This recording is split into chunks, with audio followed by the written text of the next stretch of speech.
Bonjour à vous, bienvenue dans les 88 jours de pensée infinie. Je m'excuse de vous avoir un peu oublié pendant pratiquement 10 jours, depuis le 17, je crois, le 17 novembre. Me voici revenue, donc j'ai eu un stage, j'ai eu plein de choses à faire et j'avoue que aujourd'hui, ça a été la journée de reprise là. Et il reste donc, aujourd'hui, nous sommes à la 60e vidéo et il reste donc 28 vidéos. Donc c'est une lunaison exactement avant donc que nous atteignions cet objectif, ce défi de 88 vidéos.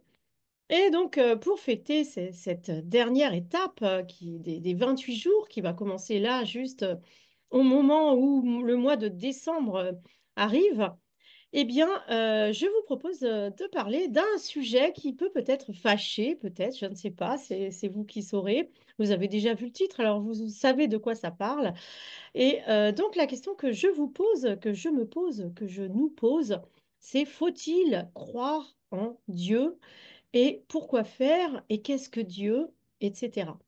Donc, vous imaginez bien que en tant que recherche, dans ma recherche spirituelle, en tant que chercheuse spirituelle depuis mon adolescence, eh bien, vous pensez bien que je me suis posé la question. J'ai d'ailleurs exploré pas mal de religions, en passant du bouddhisme euh, en feuilletant la Torah, la Bible, etc., eh bien, je me suis posé quand même pas mal de questions. Alors déjà, il faut vous dire que moi, j'ai été élevée dans une famille, on va dire, scientifique, athée, hein, où eh bien, on ne croyait que ce qu'on voyait, et donc les choses invisibles que moi, je percevais, que je sentais tout autour de moi, eh bien, il n'y avait pas de réponse dans ma famille à ces questions-là.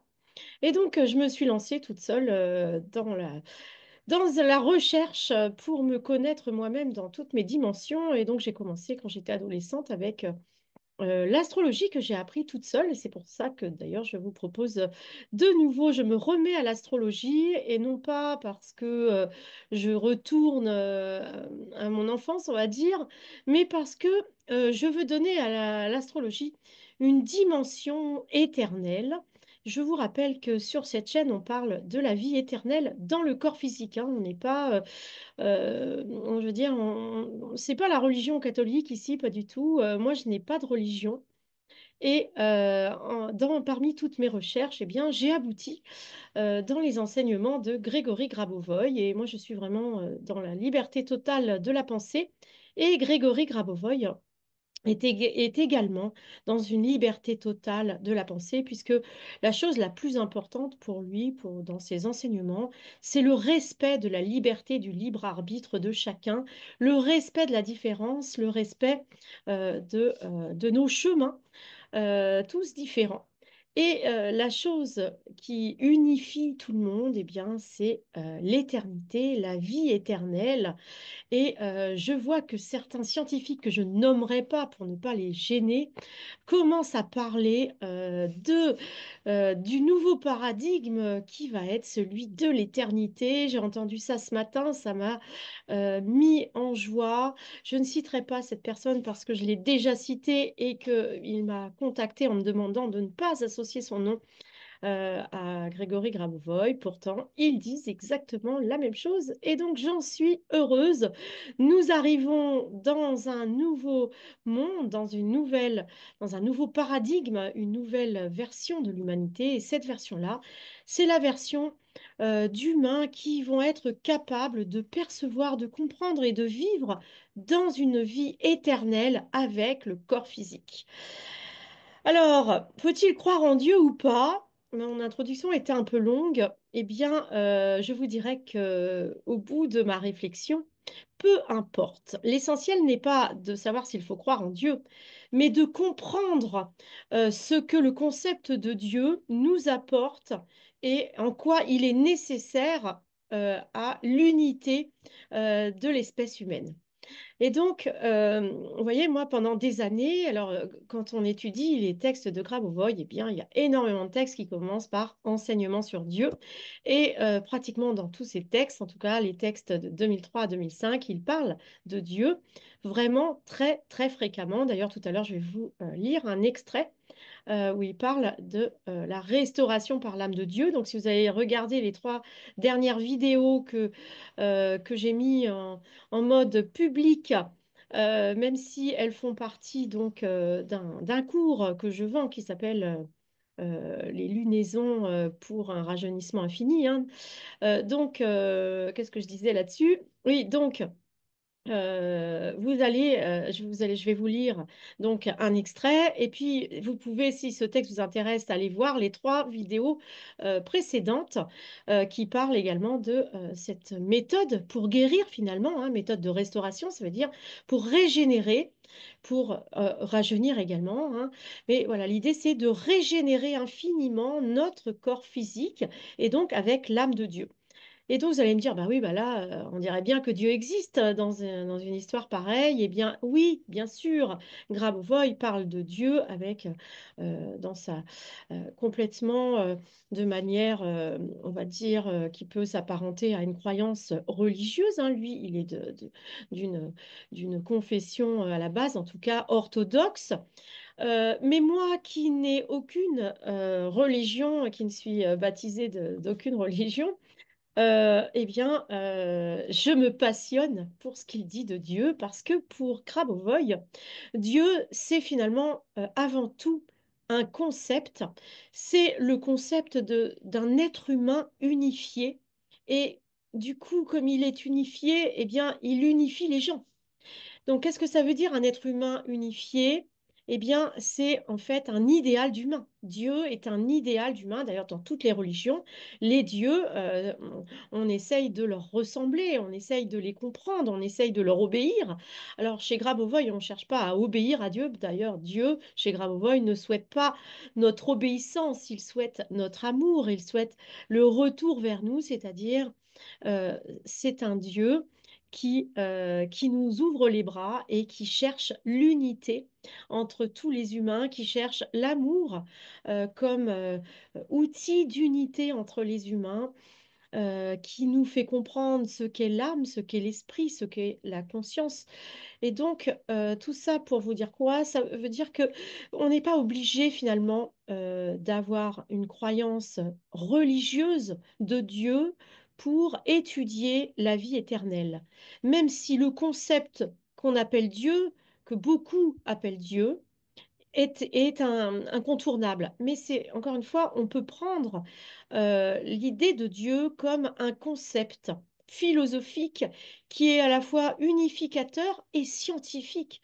Moi, ce qui m'a complètement épatée chez Grabovoi, c'est qu'il m'a enseigné Dieu. Il m'a même enseigné l'amour de Dieu par des arguments scientifiques. Voilà. Donc, je l'ai dit.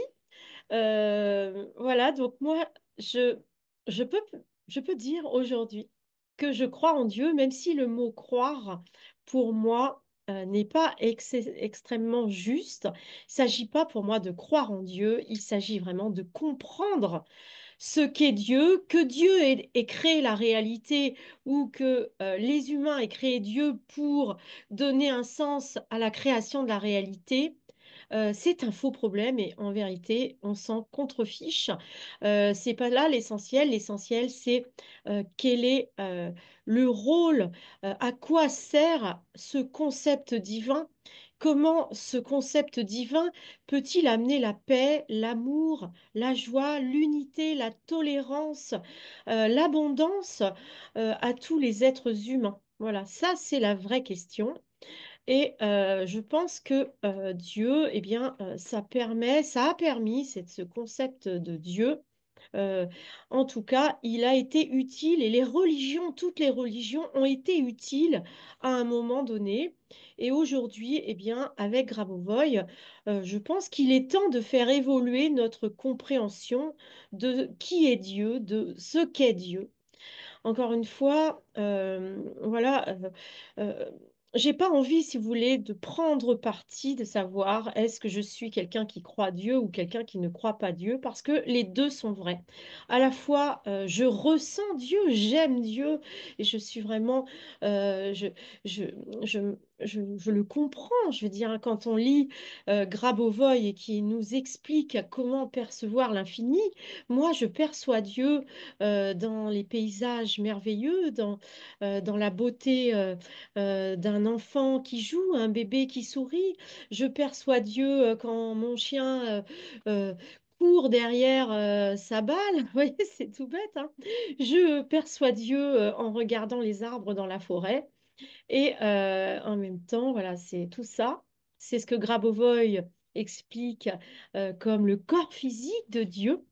Et j'ai envie de dire, on peut très bien étudier tous ces textes qui parlent de Dieu en ayant une vision scientifique de Dieu. L'essentiel, finalement, c'est pas de savoir s'il faut croire ou pas en Dieu. L'essentiel, c'est de savoir euh, comment, à quoi c'est même pas à quoi sert Dieu, parce que ça pourrait manquer de respect de dire ça comme ça, mais Dieu, c'est quelque chose vraiment qui se ressent, vous voyez? Donc, c'est pas facile d'en parler de manière avec des mots.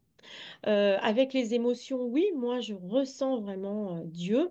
Et par exemple, là où je ressens le plus Dieu, eh bien, c'est quand je vois d'autres humains. Quand vous regardez chaque humain que vous croisez comme Dieu, comme s'il était Dieu, vous savez, il y a des histoires comme ça. J'avais entendu une histoire soufie où il disait ça, voilà, que Dieu se déguisait en mendiant, et voilà, et ceux qui avaient de la considération pour le mendiant, eh bien, avaient accès à Dieu. Eh bien, c'est ça, Dieu, c'est-à-dire, c'est d'être capable de voir Dieu dans tout ce qui vit. Et ça, et de trouver Dieu en soi. Vous voyez, tout ça, c'est Dieu. Et en même temps, voilà, ah oui, c'est ça que je voulais dire tout à l'heure et j'ai perdu en cours de route, c'est que l'essentiel n'est pas de croire ou pas en Dieu, l'essentiel, c'est de comprendre que le monde matériel et visible n'est que la partie visible de l'iceberg et il existe un monde spirituel extrêmement riche, extrêmement varié, et c'est là-dessus qu'il faut comprendre euh, que que le monde spirituel, le- la perception de tout ce qui n'est pas qui n'est pas perceptible avec les sens existe aussi, hein. L'essentiel est invisible. Vous disait Saint-Exupéry, eh bien, c'est exactement ça. Moi, c'est une phrase que j'ai entendue enfant et que je me répétais et que je m'accrochais. Moi qui n'avais pas été élevée avec une religion et avec un Dieu, je m'accrochais à des phrases comme ça. L'essentiel est invisible avec les yeux. Eh bien, il y a tout ce qu'il y a autour de ce qu'on voit, de ce qu'on sent, ce qu'on entend, tout ce qu'on perçoit de manière, on va dire, avec des sens. Qui ne sont pas reliés au monde matériel, eh bien, voilà, tout ça, ça nous parle de l'invisible. Et le concept de Dieu met une certaine cohérence et un ordre dans ce monde invisible. Et en cela, Dieu m'intéresse. J'aime que Dieu existe, que l'intelligence, qu'il y ait une intelligence cosmique qui donne un sens cohérent et harmonieux.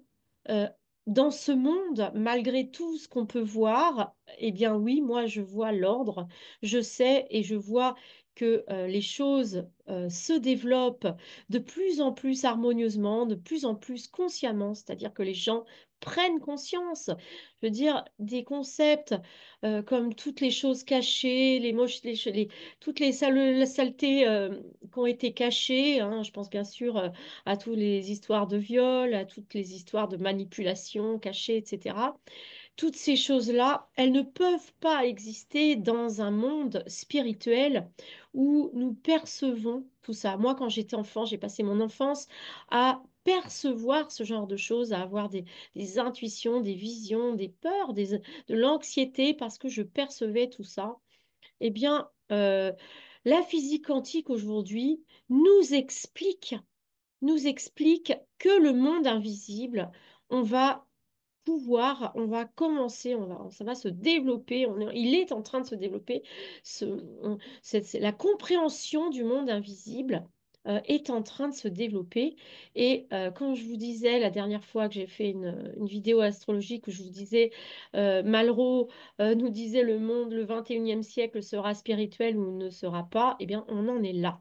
On en est on en est à l'établissement, à, à l'arrivée de ce monde spirituel, c'est-à-dire que tous les êtres humains, on ne va pas dire à tous les êtres humains de croire en Dieu, parce que c'est des mots qui, surtout en France, dérangent, mais tout le monde doit apprendre à écouter, s'écouter soi-même, écouter toutes ces parties euh, impalpables de nous-mêmes, par exemple nos rêves, nos intuitions, nos attirances, nos sentiments, nos émotions. Tout ça, ça fait partie du monde invisible. Et quand ça rentre en contact avec le monde invisible des autres, eh bien forcément, il y a des choses qui se passent. Et c'est ça, le monde de demain. On va apprendre à comprendre toutes ces choses vibratoires, toutes ces choses énergétiques, toutes ces choses qu'avant, elles étaient vraiment, voilà, c'était très cloisonné et le monde matériel était très cloisonné par rapport au monde invisible. Et aujourd'hui, eh bien, les portes s'ouvrent entre les mondes et on va comprendre de plus en plus de choses. Voilà. Donc, je crois que j'ai parlé beaucoup plus que prévu. Donc, eh bien, je ne vais pas, je ne sais pas si j'enregistre, je vais regarder l'heure. D'abord, je fais une petite pause pour regarder l'heure. Et si je n'ai pas atteint 20 minutes, je vous lirai un petit peu ce texte pour restaurer, régénérer votre organisme en vous connectant à l'âme de Dieu.